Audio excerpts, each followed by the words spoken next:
2024년 예산안을 확정하고 추진을 앞두고 있는 정부는 재정 정상화를 추진하며 꼭 필요한 분야에 재투자할 것을 밝혔습니다. 모든 재정 사업을 원점에서 재검토하여 정치 보조금 예산, 이권 카르텔 예산을 과감하게 삭감하였고 총 23조 원의 지출 구조 조정을 단행했습니다. 반드시 해야 할 일에 집중적으로 투입하였습니다. 재정 정상화로 확보된 재원은 약자 복지 강화, 미래 준비 투자, 양질의 일자리 창출 등 다양한 핵심 과제에 재투자될 예정인데요. 정부는 국민의 삶의 질을 높이고 미래 성장을 준비하는 데 중점을 뒀는데요. 새해를 맞아 달라지는 정책들을 미리 짚어보고 함께 살펴봅니다. 2024년 최저시급이 9,620원에서 9,860원으로 인상되는 가운데 군인 봉급은 병장 기준 월 100만 원에서 125만 원으로, 노인 일자리 수당은 6년 만에 월 2만 원에서 4만 원으로 인상됩니다. 0에서 1세 자녀 양육 가구의 부모 급여도 올라 골고루 혜택이 돌아갈 예정인데요. 또한 기초생활보장제도를 강화하기 위한 항목들도 인상됩니다. 특히 생계급여는 역대 최대폭인 13.2%가 인상됩니다. 윤 대통령은 2024년도 예산안 및 기금 운영 계획안 시정연설에서 서민 취약계층과 사회적 약자를 더 두텁게 지원하겠다고 밝히기도 했는데요. 복지 정책의 최우선을 약자 보호에 두고 어려운 분들에게 국가의 손길이 빠짐없이 닿을 수 있도록 노력하겠습니다. 저는 그것이 우리의 미래를 위한 것이라고 믿고 있습니다. 2024년도 생계급여 최대 급여액은 4인 기준 162만 원에서 183만 4천 원으로 인상되고, 이는 2015년 제도 설계 이후 최초로 수급 선정 기준을 상향한 겁니다. 저희가 기초생계 보장을 하기 위한 기준선이 있거든요. 그걸 우리가 기준중위소득이라고 하는데, 기준중위소득을 지금 30%에서 32%로 올렸어요. 그렇게 되면 그 아래에 이제 포진되는 사람들이 더 많이 들어오게 되는 거죠. 말하자면 우리가 보장해야 되는 인구가 훨씬 더 많아져서 한 3만 9천 명이 새롭게 수급자로 선정이 되는 효과가 있고요. 또 기준선이 32%로 올라갔기 때문에 급여 수준 자체가 높아지는 효과가 있어요. 그렇게 되니까 기초생활 보장이 필요한 분들에게 최저생활 수준을 좀 더 두텁게 줄 수 있는 그런 효과가 있습니다. 50년 뒤 초고령 사회에 진입한다는 전망이 나오는 가운데 소득 보장과 돌봄도 중요해졌는데요. 2024년도에는 어르신 일자리가 역대 최대폭으로 증가하는 한편 기초연금이 인상됩니다. 어르신 일자리는 역대 최대폭인 14만 7천 개가 확대돼 103만 명의 어르신에게 제공될 예정인데, 일자리 유형에 따라 수당은 2만 원에서 4만 원까지 인상됩니다. 한편 기초연금도 월 최대 11,000원 인상하고 지급 인원도 665만 명에서 700만 6천 명으로 확대되는데요. 일자리 수당과 기초연금을 동시 수급할 땐 월 62만 원에서 97만 원의 지원 효과가 있습니다. 노인 일자리에서의 그 수당이 상당히 노인 빈곤을 해소하는 데 도움이 되는 그런 이제 상황이에요. 노인 일자리를 88만 개에서 103만 개, 상당히 많이 늘린 거거든요. 그러니까 이렇게 이제 그 노인 일자리 수가 양쪽으로 이렇게 증가하고, 또 노인 일자리에 대한 수당도 증가를 함으로써 노인 빈곤 해소에 상당한 도움이 될 거라고 생각합니다.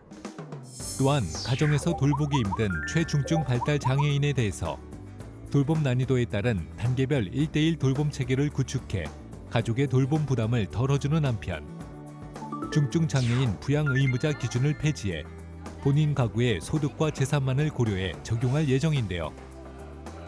이를 통해 3만 5천 명의 중증 장애인 가구를 지원, 가구당 연간 약 34만 원의 의료 비용 절감 효과를 보게 됩니다. 중증 장애인의 경우에는 의료 욕구가 굉장히 높은 집단이에요. 그런데 그 지금 저희 이제 생계급여에 대해서는 부양의무자 기준이 다 제거가 됐지만 지금 의료급여에 있어서는 부양의무자 기준을 가지고 있었는데 부양의무자 기준을 제거함으로써 이 중증 장애인에 대한 의료 필요도의 충족을 할 수 있는 그런 정도를 높였다 이렇게 볼 수 있죠. 그런가 하면 자녀 양육과 주거 안정 등의 정책 변화도 기다리고 있습니다. 출산 양육에 대한 부담을 줄이기 위해 부모 급여를 인상하고 출산 가구에 공공분양주택과 임대주택을 우선 배정하겠습니다. 정부는 행복하게 양육할 수 있는 환경을 위해 출산과 양육의 초기 부담을 줄였는데요. 0에서 1세 아동 양육 가구에 대한 부모급여 지급액을 확대하는 한편 둘째 이상 자녀 출산 시 첫 만남 이용권 지원 금액도 200만 원에서 300만 원으로 상향됩니다. 저출산 기조속, 출산 가구를 위한 주거 부담 완화 정책도 마련되는데요. 출산 가구 저리융자 지원 소득 요건이 주택 구입 시 5억 원 한도, 전세 자금은 3억 원 한도로 대폭 완화되고 출산 가구를 대상으로 특별 공급과 임대 우선 배정 제도가 신설됩니다. 주택구입자금 대출 같은 경우는 아이를 낳으면 낳을수록 금리가 떨어져요. 아이를 추가로 출산할 경우에 한 명당 0.2% 금리가 인하됩니다. 이게 3명까지 적용이 된다고 하니까요. 사실 첫 번째 자녀 하나를 낳고 둘째를 가질까 말까 고민하는 분들도 꽤 있는 걸로 제가 알거든요. 그런 분들한테는 희소식일 수 있는 정책이라는 생각이 들고요. 또한 맞돌봄 확산을 위해 육아휴직 기간과 영아기 특례도 대폭 확대됩니다. 부모 모두 3개월 이상 육아휴직을 사용할 경우 최대 18개월로 연장되고 출산 후 1년간 부모 모두 육아휴직 사용 시 최대 6개월까지 연장됩니다. 양육을 지원하는 데 있어서 경제적인 지원을 하는 것도 있지만 부모가 직접 아이를 돌볼 수 있도록 휴직 제도가 확대되는 게 굉장히 중요해요. 우리가 이제 현금, 서비스, 시간 이렇게 이제 그 지원 정책을 3가지로 보는데 우리가 이제 현금으로 지원하는 부분도 있지만 시간을 부모에게 선사하는 그런 걸 통해서 아이의 양육을 부모가 직접 할 수 있도록 육아휴직 제도를 넓게 확산하고 보편화하는 2024년에는 청년의 미래 지원을 위한 지원도 확대됩니다. 양질의 청년 일자리 창출을 위해 니트, 취업준비 청년, 빈 일자리 등 맞춤형 종합지원 체계를 구축해 지원할 예정인데요. 취업을 포기하고 쉬고 있는 니트 청년을 발굴, 예방하기 위한 플랫폼을 신설하고 상담, 일 경험, 직장 조기 적응까지 종합 지원합니다. 또한 대학 일자리 플러스 센터를 통해 재학생 맞춤형 고용 서비스가 시행되는 한편 취업 준비 비용 부담을 줄여주기 위해 국가기술자격시험 응시료도 50% 감면됩니다. 또 조선업이나 물류 등 빈 일자리 업종에 취업하는 청년에게 주는 취업 장려금을 신설해 6개월간 최대 200만 원을 지원하는 한편 산업단지를 청년들이 선호하는 환경으로 조성하는 산리단길 프로젝트도 추진될 예정입니다. 생활 밀착형 지원책도 마련됩니다. 대중교통 비용 부담 감소를 위해 K패스가 도입되는데요. 청년을 포함해 저소득층과 일반 시민까지 20에서 53%를 할인받을 수 있는데 총 177만 명이 혜택을 받을 전망입니다.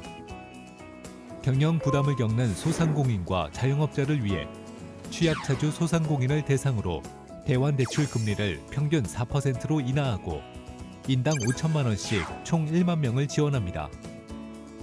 고용보험료 지원율을 최대 50%에서 80%로 상향하는 한편 에너지 사용 효율화를 위해 냉방 설비 설치와 개방형 냉장고 문달기 등의 지원도 이어갑니다. 지금 소상공인 정책자금 내년에 8천억 원 증가를 시켰고요. 그리고 소상공인의 자금회로 해소를 위해서 고금리 대출을 저금리로 전환을 해주거나 아니면 민간에서 이 만기 연장이 어려운 대출을 정책 자금으로 전환할 수 있는 소상공인 대환 대출, 이것 역시 5천억 원 규모로 신설이 됐습니다. 그러니까 지금 한계 상황에 내몰려 있는 소상공인과 자영업자에게 정부가 이들이 숨을 쉴 수 있는 숨통을 마련해주기 위해서 심폐소생술의 역할을 하지 않나라는 생각을 해봅니다. 또한 전세 사기 피해자의 경매 주택 매입 지원과 주택 구입, 전세 시 대출 확대 등 피해 구제도 확대되는 한편 국민의 정신건강 관리를 위한 마음 상담 프로그램을 신설하고 응급 상황 대응을 위한 정신응급의료센터도 확충됩니다. 세수 부족 상황에서 재정을 늘리게 된다면 가까운 미래에 이 피해를 입게 되는 것, 국민 모두가 될 수 있다는 건 사실 자명한 사실이라고 생각을 합니다. 그렇기 때문에 물가 상승으로 고통받고 있는 서민들을 위해서 정부가 재정 지출 증가를 통제한 상황에서 꼭 서민 밀착형 이 지출만을 증가시켰다라고 볼 수 있습니다. 그렇기 때문에 내년도 새해에는 팍팍한 서민들의 삶, 서민들의 주름이 조금이라도 이 정부 정책으로 인해서 펴졌으면 하는 바람입니다. 민생 안정부터 국민의 안전과 미래 대비까지 촘촘하고 다양한 정책을 마련한 정부. 이를 통해 다가올 2024년의 대한민국은 더 풍요롭고 따뜻하고 안전해졌습니다.